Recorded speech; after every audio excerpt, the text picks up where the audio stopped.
Without Annie data cable আমাদের ফোনের ডাটাকে আমাদের ল্যাপটপে অথবা ল্যাপটপের ডাটাকে আমাদের ফোনে আনা কি পসিবল? Yes, possible.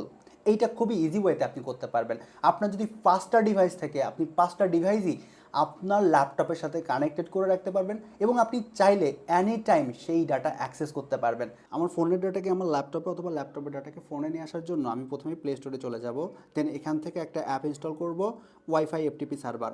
এইটা ইনস্টল করার পরে আমরা ওপেন বাটনে ক্লিক করব। ওপেন বাটনে ক্লিক করলে এখানে আমাদের হচ্ছে স্টার্ট করতে বলবে, স্টার্ট করে দিব। দেন এখানে আমাদের বেশ কিছু পারমিশন চাইবে, সব পারমিশন আমরা এখান থেকে দিয়ে দিব।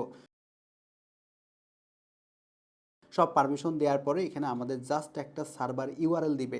এই সার্ভার ইউআরএলটাই আমাদের প্রয়োজন। এই সার্ভার ইউআরএলটা নিয়ে আমরা হচ্ছে কম্পিউটারে চলে যাব। কম্পিউটারে গিয়ে আমরা হচ্ছে এই ইউআরএলটা কপি করব। দেন হচ্ছে দিস পিসিতে যাব। আমরা হচ্ছে সার্চের একটা অপশন পাবো। এখানে আমরা এই যে ইউআরএলটা জাস্ট হচ্ছে পেস্ট করে দিব, দিয়ে কিবোর্ড থেকে ইন্টার প্রেস করব। সাথে সাথে আমাদের ফোনে যত ফাইল ফোল্ডার ছিল সব কিন্তু আমাদের পিসির সাথে কানেক্ট হয়ে গেছে। এখন আমি চাইলেই আমার এই ফোনের ডাটাকে আমার পিসিতে নিতে পারবো অথবা পিসির যে কোনো ডাটাকে আমার ফোনে নিতে পারবো। এটা বোঝার জন্য আমি আমার ফোনের যে কোনো একটা ফোল্ডারকে কপি করলাম। কপি করার পরে সেই ফোল্ডারকে আমি এই পিসির ই ড্রাইভে জাস্ট পেস্ট করে দিলাম।